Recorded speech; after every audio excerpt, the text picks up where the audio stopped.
Wall Street Journal is calling it a hidden force, and it could change the trajectory of what started out to be a pretty shitty year, if we're being real.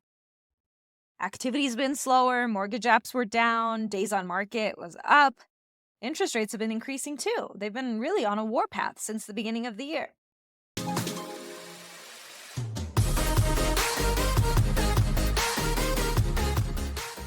Will it turn around? It actually already started to this week with the CPI numbers. Here's the thing about inflation. It's like the market's sexy little mistress. Right when we're feeling super trapped, here come the inflation numbers making everyone squirm. When I first saw the headlines at 5:30 Wednesday morning, I was like, good Lord, have mercy. This is going to be bad. Because the inflation reading ticked up to 2.9%. That was 0.4% higher. And we were already bleeding out. Interest rates were above 7%. And I had just told you guys in my forecast for 2025 that they were going to stay in the sixes. And when I said they were going to stay in the sixes, I thought I was being a conservative curmudgeon. But when we looked a little deeper into the report, that's where the magic was. We saw that core inflation actually decreased. It improved with a lot of help from us being shelter costs. Bonds rallied big time on this news and have continued the rally all the rest of the week. Quick disclaimer, I am recording this at the end of the day Thursday, so if some black swan event comes along and bonds get destroyed tomorrow morning, don't hold it against me. Anything is possible in the market these days.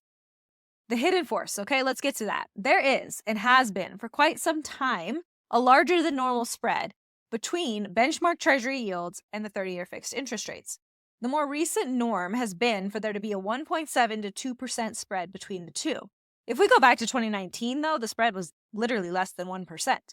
Times haven't been normal for a while now due to economic instability, perceived or real. You can check out last week's blog for my saltiness there.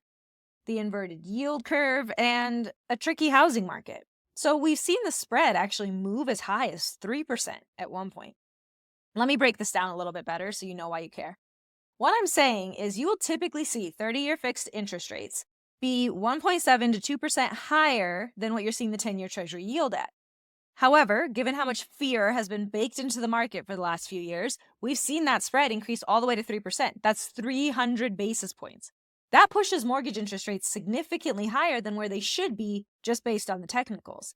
Some mortgage strategists believe this is the year that the markets get the kind of clarity they need to tighten up this gap on bond spreads. It's worth paying attention to. If we look at the 10-year today, January 16th, it is at 4.644%. Mortgage rates are high sixes, low sevens. So that's well over a 200 basis point spread right there. That's impacting buyers attempting to finance a home in a very big way. However, if the strategists are right in their hunch that this gap begins closing this year, even if the 10-year was at a shitty level like it is today at 4.6%, if the spread was only 100 basis points, mortgage interest rates would be in the mid-fives. This is huge for affordability, guys. If the 10-year drops because of rate cuts or improving inflation, hey, it happened this week, so it's not like I'm talking about unicorns appearing out of thin air, or a recession, and the bond market has simultaneously tightened up these spreads, can you imagine what that does for rates? Now, I don't want to get everyone too worked up here and ahead of ourselves. I have a history of maybe being too optimistic, so let's just be cautiously optimistic. And if you explain this to someone at happy hour this weekend, for sure, you're going to sound super smart. Don't forget, as we wrap up today, Mortgage and Mimosas is coming up on Valentine's Day. This is for realtors here in Reno. You guys are going to love the topic this time because I'm giving away major secret sauce to my business. RSVPs will open up for that on February 1st. There's only 50 spots. There's only 50 spots, not because I don't want to pay for bottomless champagne for more than 50 of you, but because I like to be exclusive. It's my trauma, and it's my event, so I make the rules. But what's not exclusive is Features Female, and you can get your tickets to that now. You're going to want to invite everyone to this one. We are branching out to focus on empowering women in all areas of life, empowering women in wellness. So I hope to see you guys there, and otherwise have a great 3-day weekend.